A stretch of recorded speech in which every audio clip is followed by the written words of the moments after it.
because I have the stereotype that very masculine men are basically everything that's wrong about men taken to an extreme. I grew up believing that I had to choose to have feminine characteristics in order to be more sensitive, more understanding, more emotional than other men. Well, it turns out I wasn't rejecting masculinity.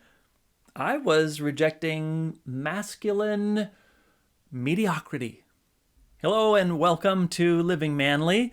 This is the Sunday, January 16 edition. I was supposed to do this yesterday on Saturday, but as often happens, when you are trying to be a masculine man, people look to you for help. I had a friend borrow my truck. That's right, I do own a truck. And I had someone who needed their child picked up at the airport under unfortunate circumstances. So I did that instead of doing this. But I have some time now. I was at church this morning and now I have some time. So let me get this video up. This is going to be, I'll just admit it, one of the ones that gets fewer viewers. But I need to have this on record. I want to do some explaining about how data analysis works. This isn't everyone's cup of tea.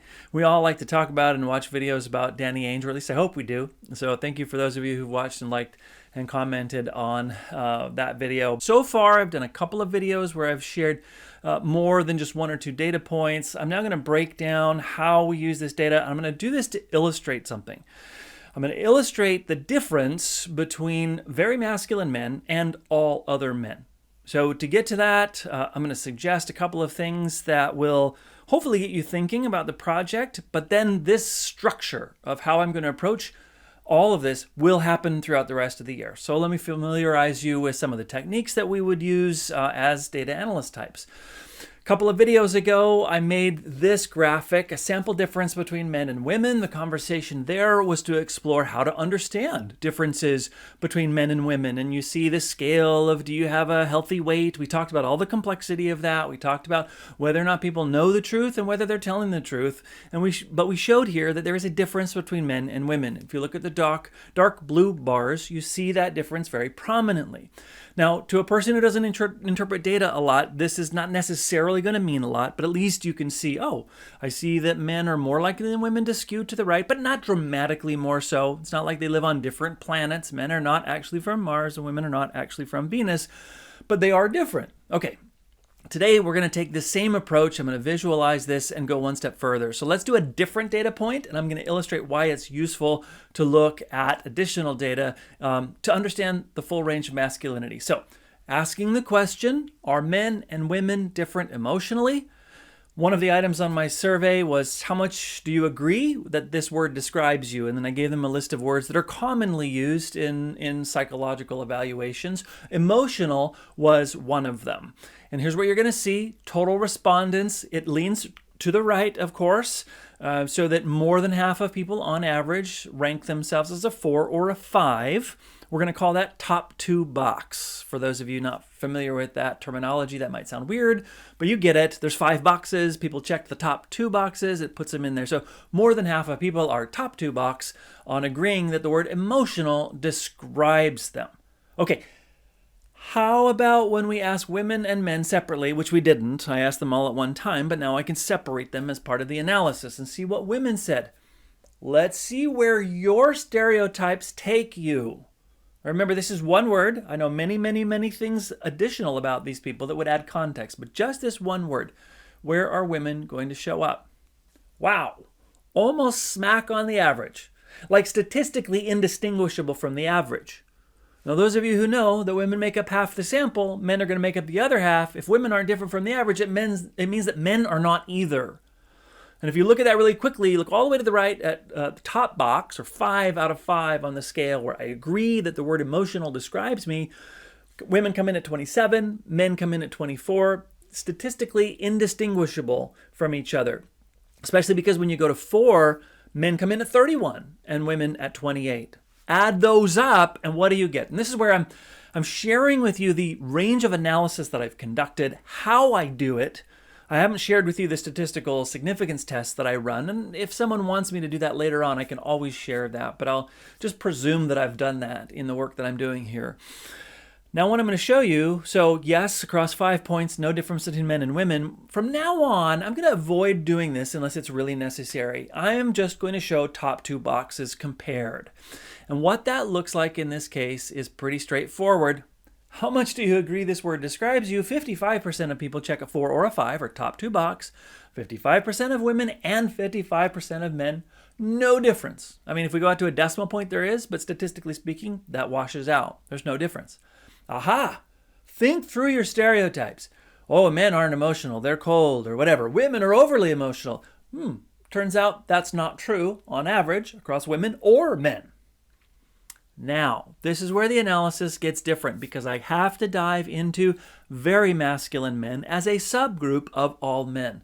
And this will be the way I'll share data basically from here on out. I'll show masculine men, very masculine men I'll call them, just to remind you that they are 5 out of 5 on the very masculine scale compared to all other men.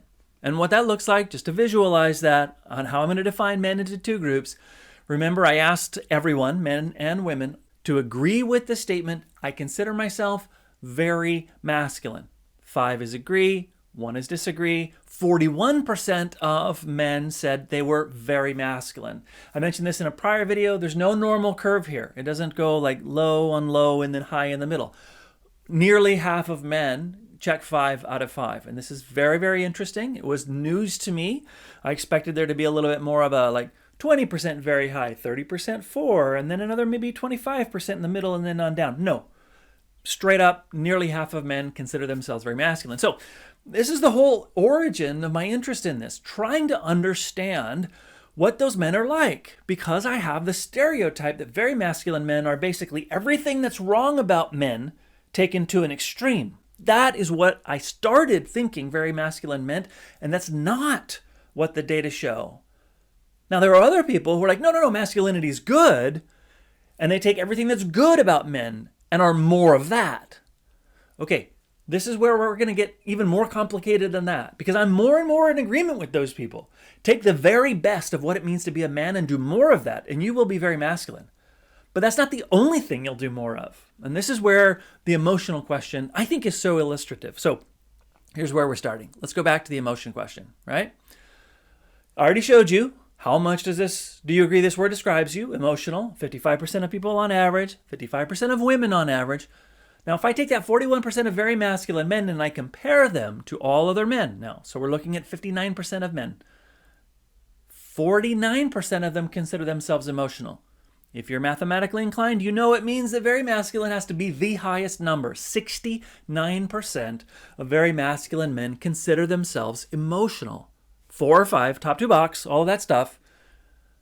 Now, this is very powerful to me. It's counterintuitive. It's no wonder that we get confused when we start stereotyping each other and saying women are emotional and men aren't, or whatever. Well, which women and which men? And the men that aren't able to see themselves as emotional, they're not the ones that also see themselves as very masculine, by and large. So this is very important, statistically significant difference between very masculine men and all other men. So across this project, what we're going to do is essentially look for 2 kinds of data that tell us about very masculine men. We're going to look for those data points where, yes, very masculine men are in fact just what men are, taken to a more extreme degree. There are plenty of those data points. Many of them that you expect turn out to be true. However, we will also look for those key elements where very masculine men are men that actually report experiencing life more like the average woman does than all other men do. And to me, this is so liberating, so powerful a way to think about masculinity. And it's why it's so useful that we just abandon the stereotypical idea of masculinity that the media have given us, or even that pro-masculine voices out there like, you have to be tough, you have to be whatever. It's like, you can be those things and be masculine, but you don't have to only be those things. And for someone like me, admitted, a solid 4 out of 5, I am a 4 out of 5 because I grew up believing that I had to choose to have feminine characteristics in order to be more sensitive, more understanding, more emotional than other men. Well, it turns out I wasn't rejecting masculinity. I was rejecting masculine mediocrity. So that's part of my journey going forward. That's what's going to be so exciting this year. I've got videos queued up that I will be working on, and we're going to cover things like Oh, I don't want to give the answer, but I so want to give the answer. Are very masculine men more faithful to their wives? I hope to surprise you with that answer and many, many more. Thanks so much for coming with me on this journey. I'm not really a professional YouTuber or any of that. I have a full-time job, but I do value you watching and sharing. And I am starting to learn why they're always asking you to link and subscribe below, or all whatever the YouTubers do. It does actually help me if you subscribe. So if you find this valuable and you want to join me on this journey, please subscribe, follow on, and I look forward to the conversation we can have throughout the year, my year of living manly.